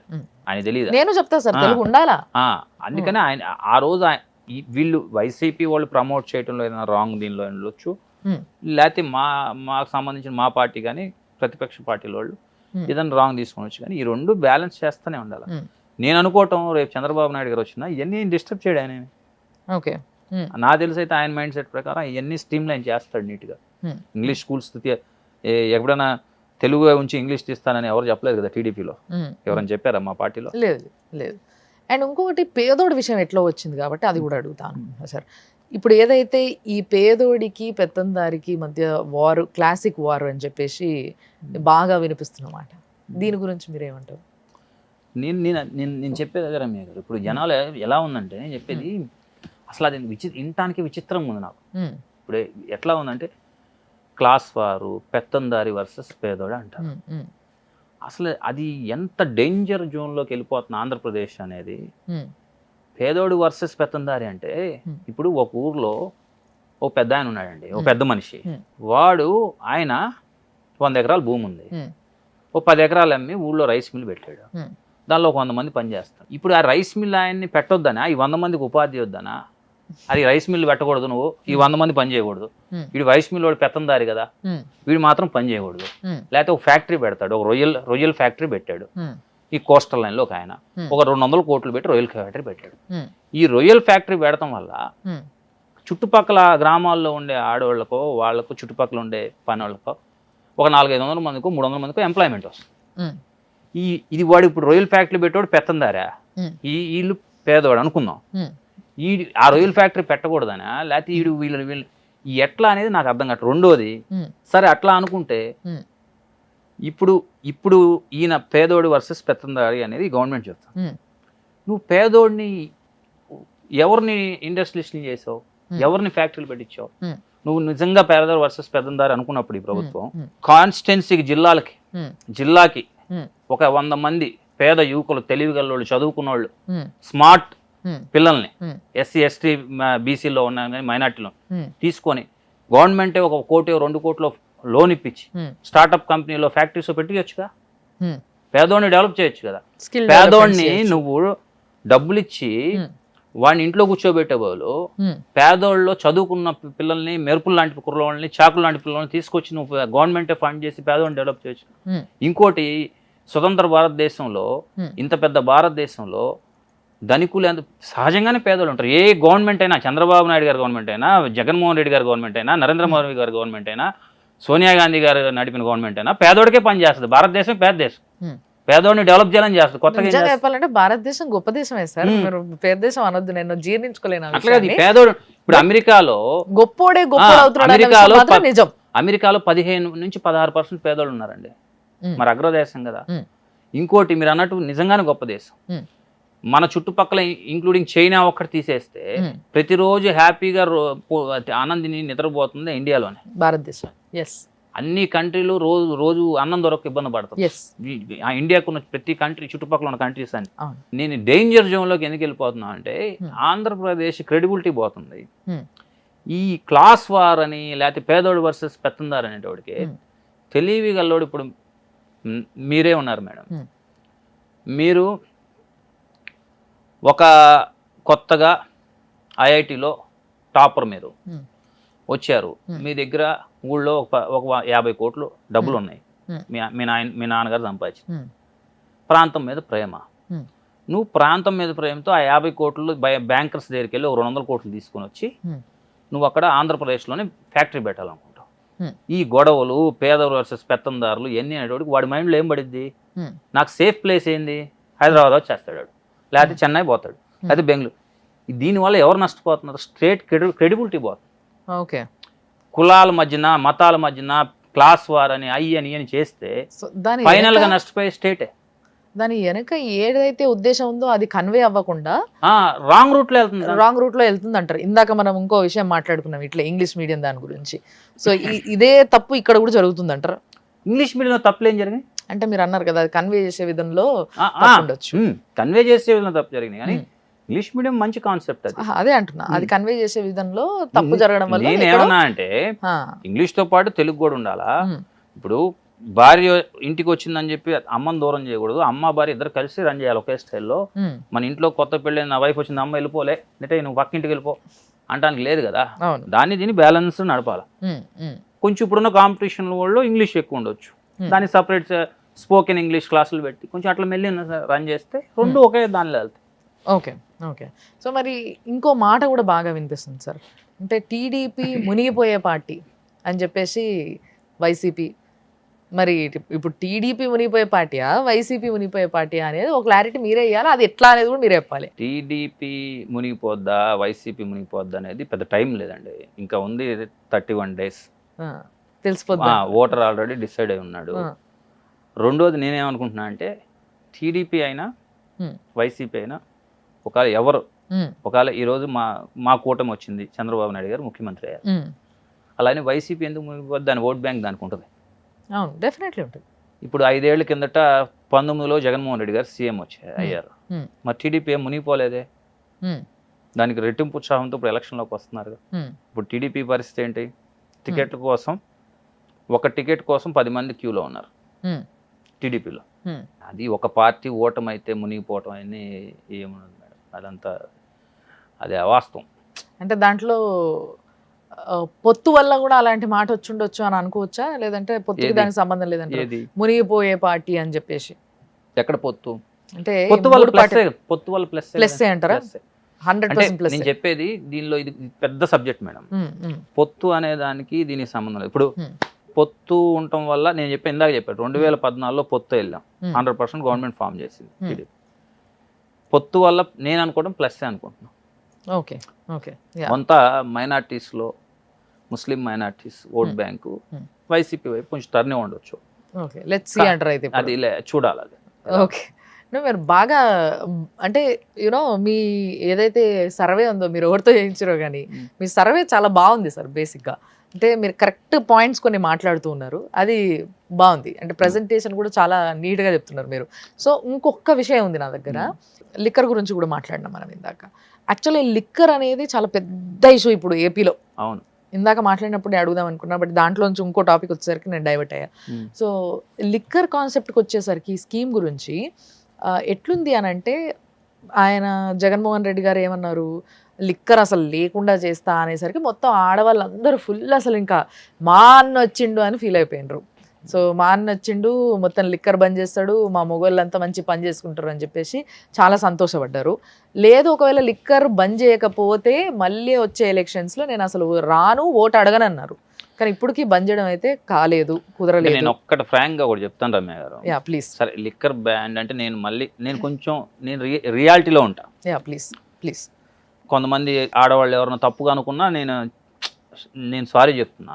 ఇప్పుడున్న పరిస్థితిలో నేను చాలా రియాలిటీలో ఉంటాను. మేము చిన్నపిల్లప్పుడు లిక్కర్ తాగి తాలిబొట్లు అమ్మి భార్యలను కొట్టి లేదా ఇవి చేసేవాళ్ళు. ఇప్పుడు అసలు ఎన్ని ఎక్కడున్నాయి మేడం? ఎన్ని లిక్కర్ కోసం సంసారాలు నాశనం చేసుకునే వ్యవస్థ సిస్టమ్ లేదు అసలు. ప్రతి ఒక్కడికి అవగాహన ఉంది. వాడి పేదోడు కూడా వాడికి ఉన్న దానిలో 500 1000 రూపాయలు సంపాదిస్తే 100 150 రూపాయలు 200 రూపాయలే తాగుతున్నాడు.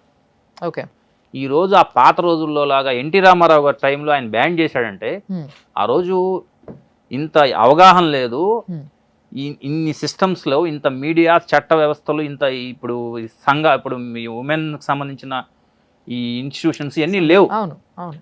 అందువల్ల ఇవన్నీ జరిగాయి. ఆ రోజు ఆయన తీసుకున్న రైట్ డెసిషన్ అది. ఇప్పుడు అంత అవసరం లేదు. ఇవన్నీ తీసేస్తే లిక్కర్ బ్యాన్ చేయడం తర్వాత సంగతి, లిక్కర్ బ్యాన్ చేయడం తర్వాత సంగతి నడవడం కష్టం అంటారా? లిక్కర్ ఈ రోజు మొన్న గవర్నమెంట్ ఒక ఒప్పందం చేసుకుంది, మీకు తెలుసో తెలీదో. గవర్నమెంట్ ఏం ఒప్పందం చేసుకుందంటే 39,000 కోట్లు లేకపోతే 25,000 కోట్లు, 25,000 కోట్లు అయితే పక్క 25,000 కోట్లు ఒక 10 బ్యాంకులు కలిసి ఒక MOU చేసుకొని గవర్నమెంట్కి ఎస్క్రాస్ అకౌంట్ అని ఉంటుంది. ఎస్క్రాస్ అకౌంట్ అంటే మీకు అర్థమయ్యే భాషలో, వీళ్ళందరూ లోకల్గా అర్థమయ్యే భాషలో చెప్తున్నా. ఒక ATM ఒక క్రెడిట్ కార్డ్ బిల్ కట్టపోతే ఆ బ్యాంక్ ఏం చేస్తుందంటే ఎస్క్రాస్ అకౌంట్లు పెట్టింది. అంటే ఇప్పుడు నాకే ₹1,00,000 అకౌంట్ శాలరీ పడుతుంది, ఆ శాలరీ డైరెక్ట్ అకౌంట్లో పడుద్ది, నీ సంబంధం లేకుండా ఆ అకౌంట్ ఎస్క్రాస్ అకౌంట్ తీసేసుకుంటుంది. మిగిలితే ఇస్తా లేత లేదు. ఆ అకౌంట్ ఓపెన్ చేసి ఆంధ్రప్రదేశ్ లిక్కర్ మీద వచ్చే revenue, petrol diesel state government వాటా మీద వచ్చే రెవెన్యూ మీద సుమారుగా 25,000 కోట్లు, తర్వాత 10,000 కోట్లు పెంచినట్టున్నారు. ఈ మధ్య ఇంకో 10,000 తీసుకున్నట్టున్నారు. 39,000 కోట్ల రూపాయలు లోన్ తీసుకున్నారు. బ్యాన్ చేయడం తర్వాత ఇంకేం బ్యాన్ చేస్తారు? అసలు ఇంక జరగదు అది. ఇంకో 7 ఏళ్ల దాకా జగన్మోహన్ రెడ్డి గారు మళ్ళీ ఎలక్షన్కి వెళ్ళి నేను మద్యపాన నిషేధం అని చెప్పినా ఆ బ్యాంకులు ఒప్పుకో, నమ్మకండి అంటారా? అయితే నేను చెప్పేది అది ప్రూఫ్ కావాలంటే బ్యాంకులు ఆన్లైన్ గూగుల్లోకి వెళ్ళి కొడితే మొత్తం వస్తుంది. పెట్రోల్ డీజిల్ మీద స్టేట్ గవర్నమెంట్కి వచ్చే ఇన్కమ్ ఇది. ఏది ఈ లిక్కర్ మీద వచ్చే 6,000 కోట్లు 8,000 కోట్ల సంవత్సరానికి వచ్చే ఆదాయం మొత్తం కలిపి సుమారు 39,000 కోట్లు అని నేను అనుకుంటున్నా. అంటే 25,000 కోట్లు అయితే ఒకసారి తీసుకున్నారు, దాన్ని మళ్ళీ ఇంకొక 10,000 కోట్లు పెంచినట్టున్నారు ఈ 1 year లో లోన్. 6 to 7 years duration. ఈ 6 to 7 years ఎవరి చేతిలో లేదు, చంద్రబాబు గారు కూడా ఏం చేయలేరు. ఆ డబ్బులు ఆదాయం రాదు మనకి, ఆదాయం బ్యాంకులకు వెళ్లాల్సిందే. ఇంకో 7 ఏళ్ల దాకా జగన్మోహన్ రెడ్డి గారు వచ్చి నేను బ్యాన్ చేస్తాను, ఆ బ్యాంకులు ఒప్పుకో. సో యాక్చువల్గా ఈ విషయం నాకు తెలియదు మీరు చెప్పే వరకు. బట్ నిజంగా అంటే చాలా హ్యూజ్ రెవెన్యూ వచ్చేదే మనకి లిక్కర్ పైన, petrol diesel is one of them. So ఈ రెవెన్యూయే అక్కడ కట్ అయిపోతుంది అని అంటే ఇంకా మిగిలేది ఏంటి రేపటి రోజు అనేది ఒక ప్రశ్న. నేను చెప్పేది అదే మేడం. నేను చెప్తున్నాను రమ్య గారు, నేను ఎందుకు బాధపడుతున్నా అంటే జనరల్గా నాకున్న దానిలో ఈ లిక్కరు ఇవన్నీ పెట్టారు, ఎస్సీ ఎస్టీ సబ్ ప్లాన్ నిధులు ఎటు వెళ్తున్నాయి, ఈ స్కీమ్స్కి వెళ్ళిపోతున్నాయి. పంచాయతీరాజ్ ఫండ్స్ ఎటు వెళ్ళిపోతున్నాయి. ఇప్పుడు పంచాయతీలో గ్రామ ప్రెసిడెంట్ ఒక అతను ఉంటే నీట్గా స్ట్రీట్ లైట్లు పల్లెటూరులో, రోడ్స్, కాలువలు, వారికి ఏం కావాలది నీట్గా పంచాయతీ ప్రెసిడెంట్ చేసుకునేవాడు. ఆ ఫండ్స్ స్కీమ్స్కే. ఈ ST sub plan funds, Panchayati Raj funds, ఇంకా ఎన్టీఆర్ హెల్త్ యూనివర్సిటీలో 400 కోట్లు డబ్బులు ఉంటాయి. ఆ డబ్బులు తీసేసుకుంది గవర్నమెంట్. దానికి వాళ్ళకి ఎంతో ₹10 వడ్డీ అది ఇస్తున్నారు. ఈవెన్ ఈరోజు ఏదైతే సెక్రటేరియట్ చంద్రబాబు నాయుడు గారు కట్టిన సెక్రటేరియట్, అది తాత్కాలిక సెక్రటేరియట్ అన్నారు, దాని మీద 2000 కోట్లు 3000 కోట్లు స్కామ్లు అన్నారు, అన్నారు, అన్నారు. చివరికి అదే సెక్రటేరియట్ హెచ్డిఎఫ్సి బ్యాంక్ 370 కోట్లు తాకట్టు. కానీ ఇక్కడ ఒక ప్రశ్న ఉంటుంది సార్, గతంలో గవర్నమెంట్లు కూడా ఇవన్నిటిని బ్యాంకులలో తాకట్టు పెట్టడం అనేది జరిగింది, ఇది ఏం కొత్త కాదు. కానీ వేరియేషన్ ఎక్కడ ఉందంటారు మరి అక్కడికి ఇక్కడికి ఇంతగా? నేను అదే మేడం, నేను అదే రమ్య గారు, నేను ఒకటే చెప్తున్నానంటే గతంలో కూడా జరిగినాయి. అసలు గతంలో కదా ఎప్పుడు జరుగుతుంటాయి, దానికి ఒక లిమిట్ ఉంటుంది. ఇప్పుడు నేను ఇల్లు కొనుక్కున్నానండి, ఇల్లు అవసరానికి ఇల్లు తాకట్టు పెట్టుకోవడం వేరు. భార్య తాలిబొట్టు పుస్తులు తాకట్టు పెడతానికి స్టేజ్కి వచ్చింది అనుకోండి, ఆ సంసారం ఎలా ఉందో ఈరోజు ఆంధ్రప్రదేశ్ పరిస్థితి అలా ఉంది. తాకట్టు పెడతాం తప్పులేదు, ఓకే. చిన్న చిన్న వాటికి 300 కోట్లు 200 కోట్లు కూడా తాకట్టు పెట్టిన స్టేజ్కి వచ్చేసినప్పుడు మనం ఆంధ్రప్రదేశ్ పరిస్థితి ఎలా ఉందో ఆంధ్రప్రదేశ్ ప్రజల్ని ఒక్కసారి ఆలోచించమని చెబుతున్నాను. సో మరి టీడీపీని ప్రజలు గెలిపిస్తే టీడీపీ ఏ విధంగా ఇందులో నుంచి, ఈ లూబిలో నుంచి బయటికి గుంజుతుంది అంటారు? మరి నేను అనుకోవడం చంద్రబాబు నాయుడు గారు ఉంటే నెక్స్ట్ కొంచెం ముందల విత్స్టాండ్ చేస్తాడు స్టేట్ అని నేను అనుకుంటున్నాను. ముందల మూవ్ అంటే అన్ని స్కీమ్స్ డెవలప్మెంట్ ఇవన్నీ పుష్ అయ్యి వెళ్తుంటాయని నా పర్సనల్ ఒపీనియన్. సో అంటే మనం గుడ్డిగా దొరికిందలా తీసుకెళ్ళి తాకట్టు పెట్టి కొట్టేయటం, నీకు స్కీమ్స్ గట్ట రెవెన్యూ ఎట్లా రావాలా, స్టేట్ పరిస్థితి ఏందని నేను ఆలోచిస్తలే ఈ గవర్నమెంట్. సో ఇప్పుడు ఉన్న పరిస్థితులకి మీరు చెప్తున్న దాన్ని బట్టి ఆలోచిస్తే రేపటి రోజు స్టేట్ ని అంతో ఎంతో ఫస్ట్ నిలబెట్టాలి పడిపోకుండా అంటే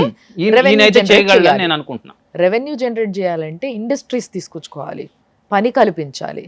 అట్లయితేనే మొట్టమొదట ఒక స్టెప్ నిలబడగలుగుతాం. సో ఈ కెపాసిటీ చంద్రబాబు గారికి ఉందంటారా? ఆయనే కదా ఇప్పుడు, ఆయన ఆల్రెడీ 14 ఏళ్ళు. ఇప్పుడు నాకు ఒక ఫేమస్ జర్నలిస్ట్ చెప్పాడు మేడం, ఇదే హైటెక్ సిటీ దగ్గర 2020కి ఇలాగే టీవీలో ఇలా అయింది అని చంద్రబాబు గారు ఒక ప్రజెంటేషన్ ఇస్తున్నారు. ఒక జర్నలిస్ట్, నార్త్ నుంచి వచ్చిన జర్నలిస్ట్ పెద్దగా నవ్వి ఇది ఎలా అయింది అని చెప్పి వెళ్ళిపోయారంట. అదే జర్నలిస్ట్, నా ఫ్రెండ్ జర్నలిస్ట్ని ఒక 20 ఏళ్ల కింద ఈ మధ్య హైదరాబాద్ వచ్చి, నేను ఆ రోజు ఏదైతే ఆ పిక్చర్లో చూశానో దానికన్నా ఎక్కువ హైదరాబాద్ డెవలప్ అయిందని చెప్పాడు. అంటే చంద్రబాబు నాయుడు గారిని ఆ రోజు నేను తక్కువ అంచనా వేశాను, దానికన్నా ఎక్కువ ఉంది ఇప్పుడు డెవలప్ అయ్యి హైదరాబాద్. ఏది hitech city, financial district, area చూసి. అలా నేను చెప్పేది ఏంటంటే ఆయనకి ఎక్స్పీరియన్స్ ఉంది, ఇన్వెస్టర్స్ తేగలడు, ముందు ఈ కన్ఫ్యూజన్ నుంచి స్టేట్ని బయటపడేయగలడు అనేది నా పర్సనల్ ఒపీనియన్, నా బలమైన పర్సనల్ ఒపీనియన్. ఓకే. అంటే మనం ఒక్క సైడ్లో కొట్టుకుంటే అన్ని ఇచ్చుకుంటూ వెళ్తే లాస్ట్కి ఏం మిగలదు స్టేట్. ఓకే. అండ్ ఆంధ్రాలో ఉన్న ఇంకో ప్రాబ్లం ఏంటంటే సార్, నదులు పక్కనే పారుతూ ఉంటాయి, మీది నుంచే పారుతూ వెళ్తూ ఉంటాయి. అయినప్పటికీ నీళ్ళ ప్రాబ్లం ఉన్న ప్లేసెస్ చాలా ఉన్నాయి. మంచి నీటికి, సాగునీటికి ఈ రోజుకి కూడా కష్టపడుతున్న ప్రజలు చాలా మంది ఉన్నారు, నేను చూసి వచ్చిన ఇది పరిస్థితి. సో ఇలాంటి పరిస్థితుల్లో ప్రాజెక్టుల గురించి మాట్లాడుకోవాలి డెఫినెట్లీ. పోలవరం ప్రాజెక్ట్ గురించి మాట్లాడితే దీనిపైన ప్రభుత్వం ఒక వాగ్దానం కూడా చేసింది. అసలు దానిపైన మీ ఉద్దేశం ఏందో చెప్పారు, మీరు ఏ యాంగిల్లో చూస్తారు దాన్ని? ఇప్పుడు పోలవరం అనేది ఆంధ్రప్రదేశ్కి హార్ట్ లాంటిది కదా, ఆల్మోస్ట్ అది ఒక్కటి అయిపోతే ఇంకా మా స్టేట్ ముందర కొంచెం సస్యశ్యామలంగా అంతా అందరికి వాటర్, పంటలు పండటం, ఏ ప్రాంతానికైనా కెనాల్స్ తీసుకోగలుగుతాం. అది అయితే బాగుంటుందని అందరూ అనుకుంటున్నాం. లాస్ట్ ఈ గవర్నమెంట్లో కూడా అయిపోద్ది అనుకున్నాం. మరి అది నాకు అది ఫండ్స్ మరి తెచ్చుకోలేకపోయారు అక్కడ సెంట్రల్ నుంచి. అక్కడ ఏదైనా ఏం ప్రాబ్లమ్స్ ఉన్నాయో నాకు దాని మీద కొంచెం అవగాహన లేదు, కానీ నేను అనుకోవటం, నేను నా పర్సనల్ ఒపీనియన్ రమ్య గారు, పోలవరం పూర్తి చేసి ఈ రాజధాని కదిలీకుండా ఉంచి ఈ ఎంప్లాయీస్తో గొడవలు పెట్టుకోకుండా, జగన్మోహన్ రెడ్డి గారి సంగతి నేను చెప్తుంది, పోలవరం కట్టి ఈ రాజధాని కదిలీకుండా ఎంప్లాయీస్తో అందరితో ఏదైతే గవర్నమెంట్ ఎంప్లాయీస్తో గొడవలు ఇవన్నీ వాడికి కావాల్సినవి ఇచ్చేసి ఉంటే ఈ లిక్కర్ సంబంధించిన అందరూ తెలుసు, లిక్కర్ ఎక్కడి నుంచి వస్తుంది అనేది ఓపెన్ సీక్రెట్, అందరూ తెలుసు. ఈ లిక్కర్ ఇట్లాంటి ఇష్యూస్లో ఇవన్నీ జాగ్రత్తగా చేసుకొని ఉంటే ఇట్లా అంటే మళ్ళీ ఇంకొకటి అన్నిటికన్నా ఈ గవర్నమెంట్ చేసిన పెద్ద తప్పు ఏంద్రా అంటే ప్రతి వాడిని కొడతాం, తిడతాం, స్టేషన్లు వేయటం, బెదిరియటం, లేకపోతే వాళ్ళ ప్రాపర్టీస్ని కొడతాం, ఇవన్నీ చేయకుండా ఉండుంటే ఇంకొక 5 ఏళ్ళు జగన్మోహన్ రెడ్డి గారు గవర్నమెంట్ ఫామ్ చేసి ముఖ్యమంత్రిగా ఉండేవాడు. అంటే మీరు బేసిక్గా ప్రభుత్వం పైన, జగన్మోహన్ రెడ్డి గారి పైన చాలా అలిగేషన్స్ చేస్తున్నారు, కానీ ఈ రోజుకి కూడా ఆయన ఎక్కడైనా మీటింగ్ పెడితే అసలు తండోపతండాల ప్రజలు ఒకటే వస్తూ ఉంటారు, అన్న అంటారు, అరుస్తారు, అసలు చాలా హంగామా క్రియేట్ అవుతుంది అక్కడ. అదే కదా. అంటే ఈ అభిమానం ఎక్కడి నుంచి వస్తుంది అంటారు? మరి కరెక్ట్గా అడిగారు మీరు. జగన్ గారి సభలకి తండోపతండాలకు జనం రావటం వాస్తవమే, వస్తున్నారు. కానీ మీకు తెలియదు ఏంటంటే రమ్య గారు, 2014 ఎలక్షన్ క్యాంపెయిన్ ఏంటి, దీనికన్నా ఎక్కువ వచ్చారు జగన్ గారు జనం. ఈ మీటింగ్స్ కన్నా 2014లో ఇంకా ఎక్కువ వచ్చారు. 2014లో ఇప్పుడన్నా జగన్మోహన్ రెడ్డి గారు ఈ మీటింగ్స్ పెడతానికి రెవెన్యూ వ్యవస్థలు కానీ, ఐఏఎస్లు కానీ, ఐపీఎస్లు కానీ, ట్రాన్స్పోర్ట్ డిపార్ట్మెంట్ కానీ ఇంతమంది పనిచేసి పుష్ చేస్తుంటే ఆ సభలో జనం వస్తున్నారు. ఆ రోజు ప్రతిపక్షంలో ఏమీ ఇంత బలం లేకుండా, ఏమీ లేనప్పుడు 2014లో ఎంతమంది జనం వచ్చారు? ఆ రోజు గవర్నమెంట్ రాలా, వైఎస్ఆర్సీపీ ప్రభుత్వం రాలా. జనం ఈ రోజు వస్తున్న జనం వేరు, 2014లో వచ్చిన జనం వేరు. అంటే అప్పుడు మరి ఆయన పాదయాత్రలు ప్రజలకు చాలా దగ్గరగా ఉండడం, ఆ రోజు పాదయాత్రలు చేస్తున్నాడు. సోనియా గాంధీ గారు అన్యాయంగా ఈయన అరెస్ట్ చేసిందనే ఒక అభియోగం ఉంది. అవును, అదొకటి నడుస్తుంది. రాజశేఖర రెడ్డి అన్నిటికన్నా పెద్దది ఏంటంటే ఎమోషన్. రాజశేఖర రెడ్డి గారు చనిపోయి ఉన్నారు, వాళ్ళ కొడుకు, ఆ ఎమోషన్ ఉంది ఆ రోజు. అందువల్ల ఇప్పుడు మనం చూసే 24లో జనం కన్నా 14లో ఇంకా ఎక్కువ జనం వచ్చారు. జనం వస్తే రాజ్యాధికారం రాదు మేడం. జనం వస్తే రాజ్యాధికారం వస్తే 2014లోనే జగన్మోహన్ రెడ్డి గారు ముఖ్యమంత్రి అవ్వాలి. సో ఇంకా దాని గురించి పెద్దగా నేను క్లియర్గా చెప్పాల్సిన అవసరం లేదు, మీకు అర్థమై ఉంటుంది అంటారు. ఇప్పుడు బేసిక్గా పవన్ కళ్యాణ్ గారి గురించి వచ్చింది కాబట్టి జనసేనకి ఈసారి 21 సీట్లు ఇవ్వడం జరిగింది పోటీ చేయడానికి. సో ఆ విషయంలో కూడా చాలా కొంచెం గడబడులు అవి ఇవి జరిగినాయి, అసంతృప్తి బాగానే ఉంది. ఇప్పుడు కూడా క్యాడర్లో అసంతృప్తి అనేది నడుస్తుంది అని అనిపిస్తుంది. సో మరి ఇది ఏ విధమైన ఇన్ఫ్లుయెన్స్ చూపిస్తుంది అంటారు ఈ ఎలక్షన్స్లో? మేడం పవన్ కళ్యాణ్ గారు అందరికన్నా వైసీపీ టీడీపీ కన్నా సేఫ్ జోన్లో ఉన్నాడని నేను అనుకుంటున్నాను. ఏ విధంగా సార్? ఈ 21 సీట్ల విషయంలో ఓకే, ఏయో ఓడిపోయే సీట్లు తీసుకోకుండా, ఎక్కడ పడితే ఆడ పిచ్చి పిచ్చి సీట్లు తీసుకోకుండా, తీసుకున్న వారికి హ్యాపీగా 21 సీట్స్ మంచి స్ట్రాంగ్ హోల్డ్ ఉన్నాయి, మంచి తీసుకున్నాడు. ఎక్కడ నాకు తెలిసి 1 తప్పక అన్ని బ్రహ్మాండంగా ఉన్నాయి. ఆయన కరెక్ట్గా ఎలక్షన్ చేసుకుంటే 60-70% సీట్స్ కొడతాడు. ఇంకొక ప్రాబ్లం కూడా ఉంది సార్, అంటే బేసిక్గా కొన్ని కాన్స్టిట్యుయెన్సీస్లో టికెట్లు అనౌన్స్ చేసే ముందు కరెక్ట్గా టీడీపీ నుంచి అటు జనసేనకి జంప్ అవ్వడము, అక్కడి నుంచి టికెట్లు తీసుకోవడం కూడా జరిగింది. అవన్నీ మనం అటు కాదు సార్. కృష్ణా జిల్లాలో అదే సార్ జరిగింది. ఎక్కడండి? కృష్ణా జిల్లాలో ఇప్పుడు బుద్ధప్రసాద్ గారు, ఆయన ఎందుకు వెళ్ళాడు అదే మేడం చెప్పేది. ఆయన టీడీపీని ఎందుకు వేయాల్సి వచ్చిందో మనకు తెలియదు. విచిత్రం ఏంటంటే సార్, ఇక్కడ ఒక పార్టీ నుంచి బయటకు వచ్చి ఇంకో పార్టీలోకి వెళ్తే ఆ అపోనెంట్ పార్టీలోకి వెళ్తారు. ఇప్పుడు వైసీపీ కూటమిలో ఉన్న పార్టీలోకి వెళ్ళిండు ఆయన. ఇప్పుడు వైసీపీ నుంచి కూడా వెళ్ళి బాలశౌరి గారు టికెట్ తెచ్చుకున్నాడుగా, ఎంపీ టికెట్. అది ఓకే, నేను అదే అంటున్నా సార్, కూటమిలో ఉన్న దాంట్లో నుంచి ఈ పార్టీలో నుంచి ఆ పార్టీలోకి వెళ్ళి అక్కడ టికెట్ తీసుకో. అదే నేను చెప్పేది రమ్య గారు, ఒక నిమిషం ఏనండి. ఇప్పుడు కూటమిలో నుంచి వెళ్ళాడు అంటున్నారు. ఆ కూటమిలో ఒక పార్టీ, ఇప్పుడు వైసీపీలో 100 గ్రూప్స్ ఉన్నాయండి. ఒక గ్రూప్ లో ఒకడు పడిపోవచ్చు, అక్కడ ఉన్న ఆయన సిస్టమ్ ఏందో ఆయనకి ఎందుకు పడలేదో పార్టీలో ఎందుకు వెళ్ళాడో మనకు తెలియదు. అది మీరు అడగాల్సింది బుద్ధప్రసాద్ గారు, నన్ను కాదు. నేను అనుకోవటం అక్కడ ఏదన్నా అని అక్కడ ఉన్న లోకల్ గ్రూప్స్తో ఏమైనా తగాదా అయి ఉండొచ్చు, బుద్ధప్రసాద్ గారికి గొడవపడి ఉండొచ్చు, దాంతో వెళ్ళి ఉండొచ్చు. వాళ్ళు సర్వే అంటారు నేను అనుకుంటున్నా. వాళ్ళ సర్వేల్లో కొంతమంది జనసేనలో చేర్చుకునే ముందులా సర్వే చేయించుండొచ్చు పవన్ కళ్యాణ్ గారు. ఆ సర్వేలో ఈయన పేరు వచ్చి ఉండొచ్చు, అందుకని తీసుకుండొచ్చు. ఇక్కడ ఏం జరిగిందో ఆల్రెడీ ఇది ఎందుకు అడగడం జరిగిందంటే సార్, ఆల్రెడీ ఒక టాక్ నడుస్తుంది. పవన్ కళ్యాణ్ గారు ఈ రోజు మాట్లాడుతున్న ప్రతి మాట చంద్రబాబు గారు రాసిచ్చిన స్క్రిప్ట్ అనేసి చాలా మంది అంటూ ఉన్నారు. సో ఇలాంటి పరిస్థితుల్లో ఇటు నుంచి అటుపోయి టికెట్ తీసుకుని అక్కడ ఉండడము అనేది ఇటు జనసేనలో ఉన్న క్యాడర్ని దెబ్బతీస్తుంది. మాకు టికెట్లు వస్తాయి అని అనుకుంటే ఇచ్చిన 21లో మాకు రాకుండా మళ్ళీ అటు నుంచి వచ్చిన వాళ్ళు తీసుకుంటున్నారు. ఎప్పటి నుంచో జనసేనకు వర్క్ చేసి మేమంతా ఎటుపోవాలి అన్న ఒక అసంతృప్తి ఉంటుంది.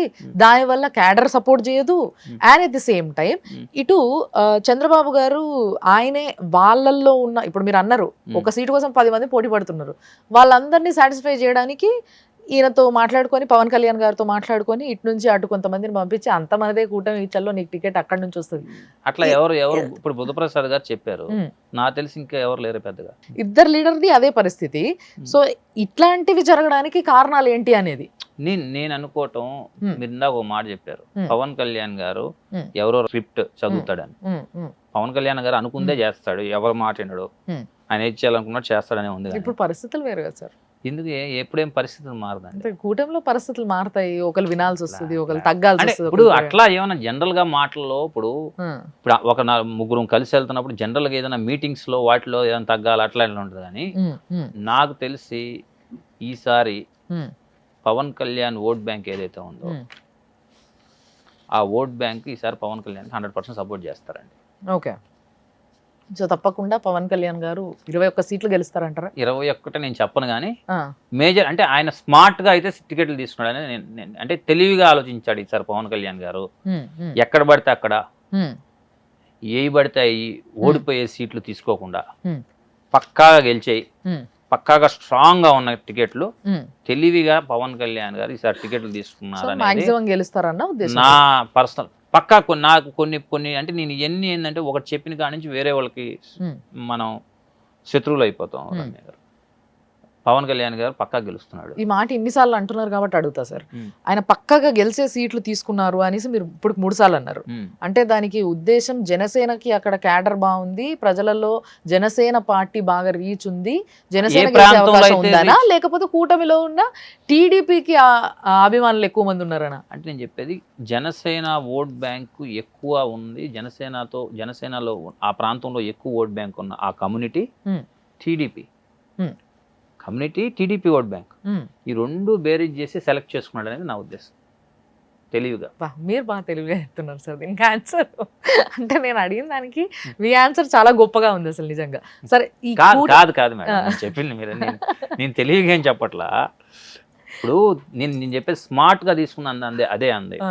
ఆయన తెలివిగా టీడీపీ క్యాడర్ బలంగా ఉన్న ప్రాంతాలు, ఆయన క్యాడర్ బలంగా ఉన్న ప్రాంతాలు తెలివిగా చూస్ చేసినాడు. ఎగ్జాంపుల్ తెనాలి ఉంది, ఆయన సామాజిక వర్గం ఎక్కువ, పవన్ కళ్యాణ్ గారి సామాజిక వర్గం. టీడీపీ సామాజిక వర్గం ఎక్కువ, టీడీపీ హోల్డ్ ఉంది, జనసేన హోల్డ్ ఉంది, తెనాలి తీసుకున్నాడు. ఇక్కడ ఇంకో ప్రశ్న వస్తుంది సార్ నాకు ఇమీడియట్ గా, ఎందుకంటే ఇది ప్రజల్లో నడుస్తున్న మాట కాబట్టి అడుగుతున్నా నేను. ఎక్కడైతే టీడీపీకి టికెట్ ఇవ్వడం జరిగిందో టీడీపీ వ్యక్తికి, అక్కడ జనసేనకి క్యాడర్ కానీ లేకపోతే జనసేనకి ఫేవర్గా ఉన్న వ్యక్తులందరూ జనాలందరూ కూడా టీడీపీకి ఓటేస్తారు. కానీ ఒక్కసారి ఆలోచించండి, ఎక్కడైతే జనసేనకి టికెట్ ఇవ్వడం జరిగిందో ఇప్పుడు మీరు చెప్పినట్టు తెనాల్లో, అక్కడ టీడీపీకి కూడా క్యాడర్ ఉంది అండ్ ప్రజల్లో మంచి పేరుంది.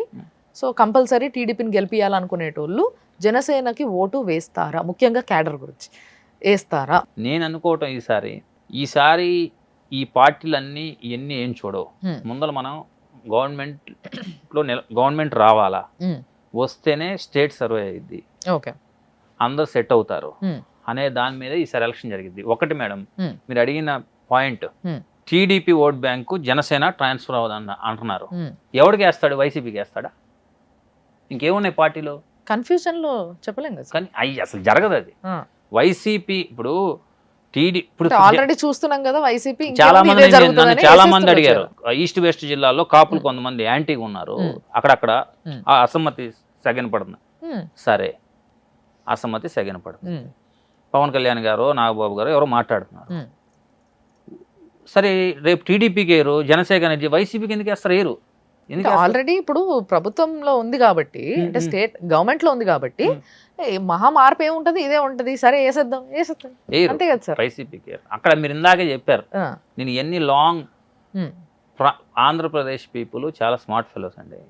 వాళ్ళు వాడి పార్టీని వాళ్ళ మనిషిని గెలిపించుకుందాం అనుకుంటారు, కానీ గొడవలు ఉన్నా సెట్ అయిపోతాయి.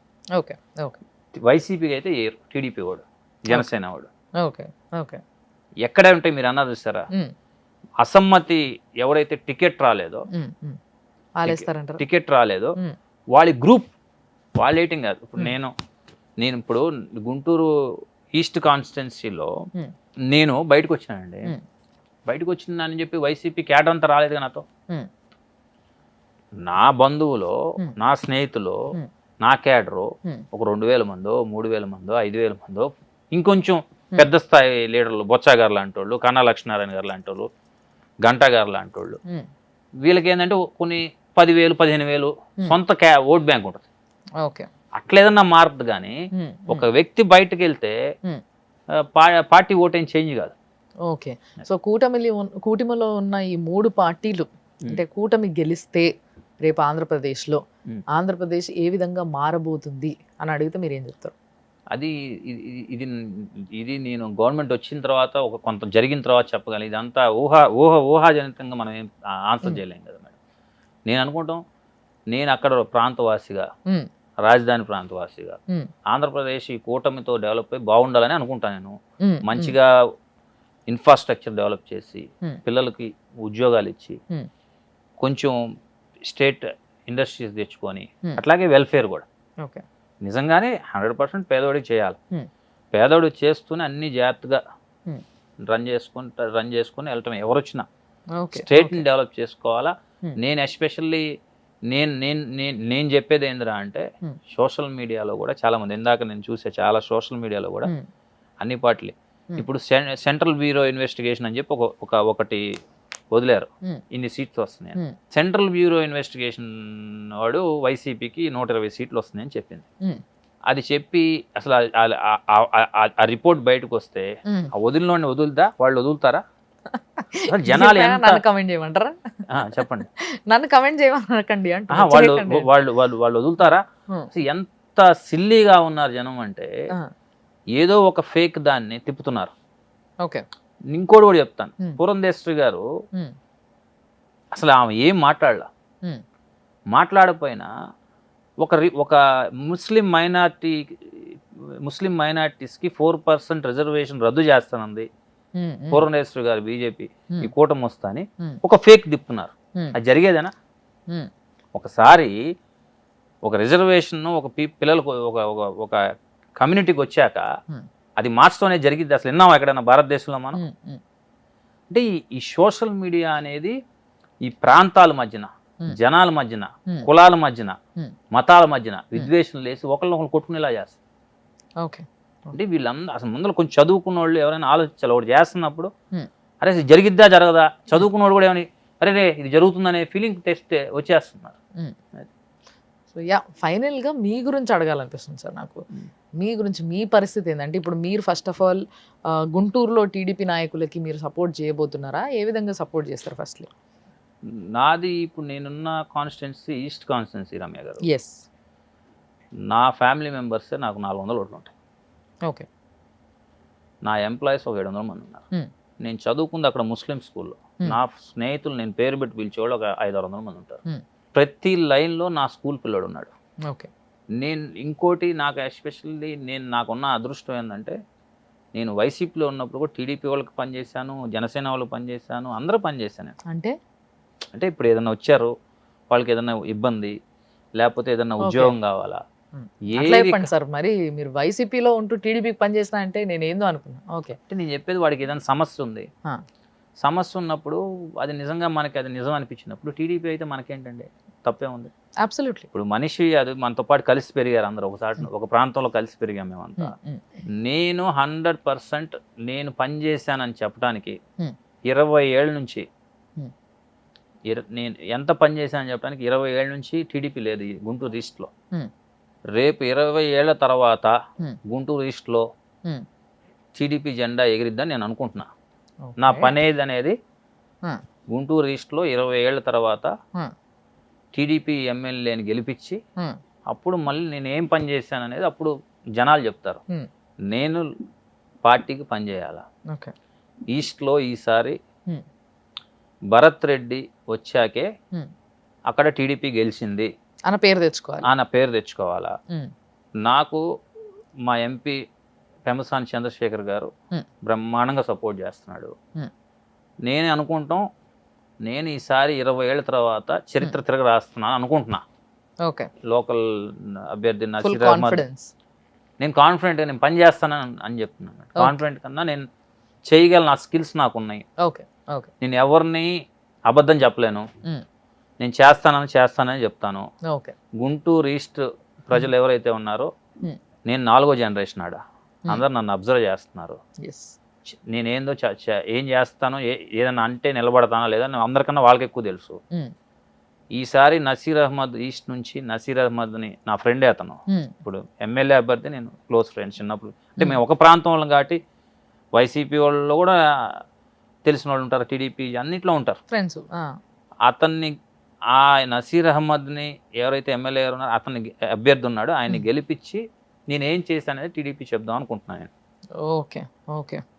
దానికి అన్ని పార్టీలో కూడా అందరూ నాకు సపోర్ట్ చేస్తున్నారు.